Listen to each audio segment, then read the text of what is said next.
We are farmers.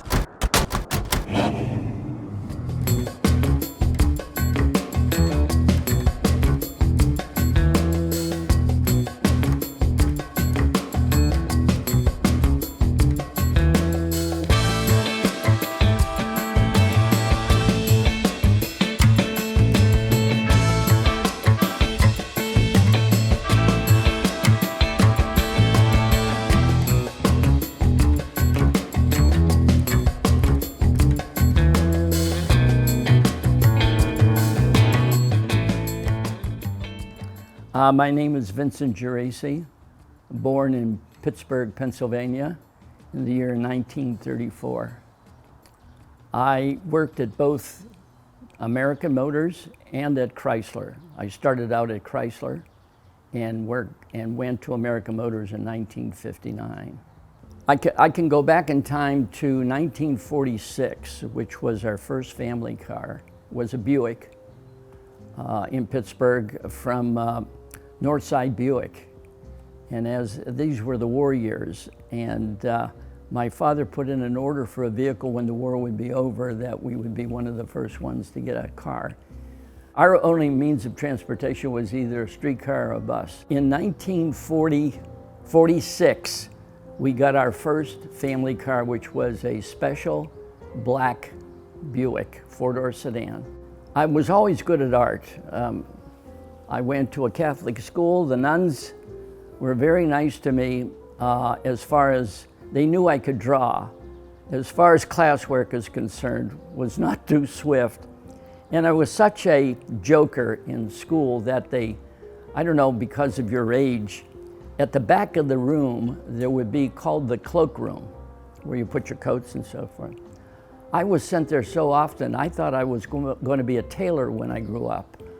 In 1946, I said we had this family car we got. In 1947, there was a full-page ad in, I think, the Pittsburgh Post-Gazette about the 47 Buick, and the grill had been changed. I looked at it and I said, geez, the bars now are not going straight in, they're now being formed to go back into this large frame on top. Who does that?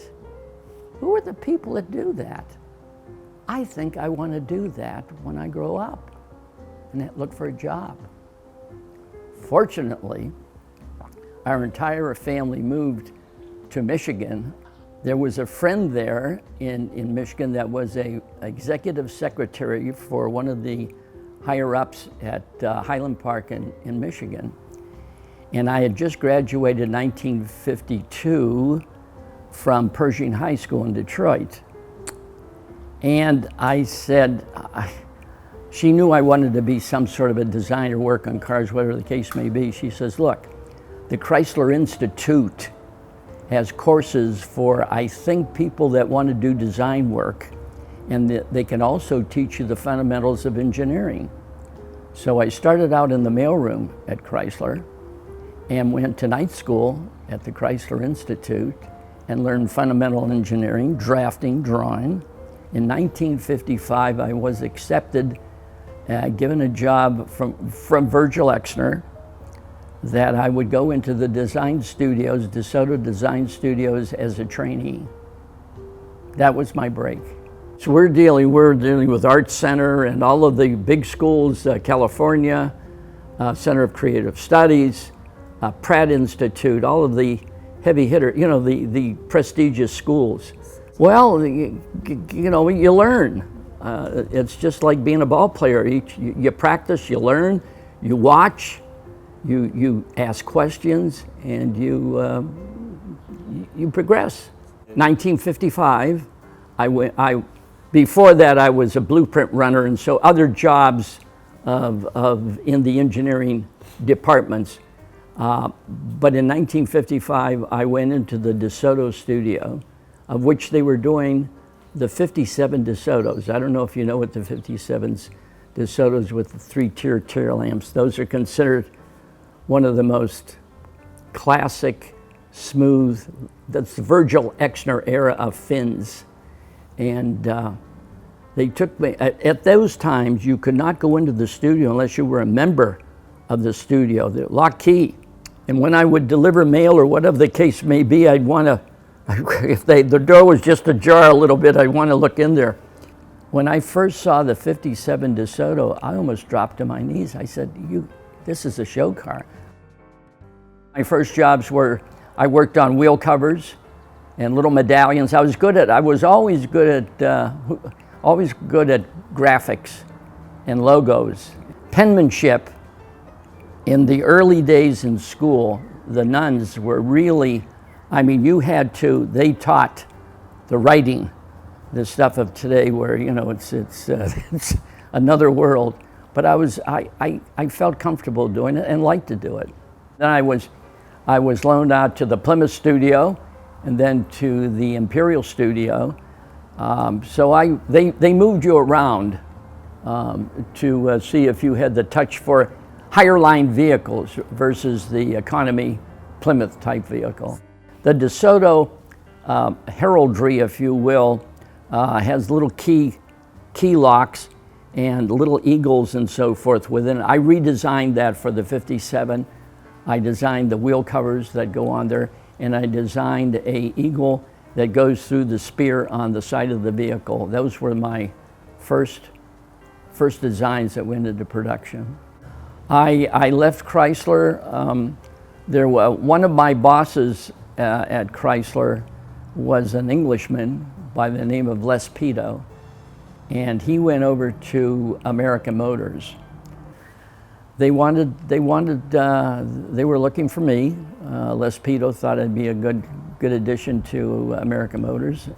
And I went over in '59, the same year that Dick Teague went to American Motors. American Motors was formed in April the 1st of 1954 from Nash and Hudson, I believe. They got together. We had the feeling of being the underdog always, and America loves an underdog. And that was fun, that was good. When Chrysler bought out AMC, they sent me over because they knew of me because I was there previously and I knew the management, they sent me over as the chief stylist at Chrysler. I went into it as just a board designer, just a regular board designer. I ultimately became, my first real big job was manager of the Marlin studio, or the senior car studio. The only thing is that you had to, design smart, because we could not change the entire things. You had to, certain points you had to keep, sight lines, DLOs, the opening and doors and so forth, and windshield angles, but that was the how do you make something look different, appealing, and yet do not destroy the entire tooling of what the previous model was. In 1970, Bob Nixon was made director of exterior design, and I was made director of interior design. It was a challenge. Why can't you do interiors? Formations of hard trim and instrument panels and steering wheels. It's basic design to complement the exterior, and selection of fabrics. I get the right people. It all works. So I was very fortunate. Well, the vehicle in itself, a lot of the vehicle was done by a designer, Chuck Mashigan and Eric Kugler, they were in the sort of advanced room there, and they followed this along, along with Teague, always along with Dick Teague. And it had, Teague would call it the solarium look, with the glass, high glass, smooth lines. It really was, and I'll repeat myself, there's a very fine line from being unique to strange. There is a fine line that you want to be on the unique side, but you don't want to cross over to the strange side.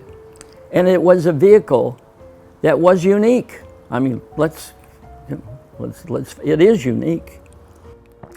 If you look inside, you will see that the fabric, we call it Western weave, and it is unique to itself. It was done by the designer called Bob Monticelli, and he took some markers and he did with dry markers on this fabric, and he brought it to me.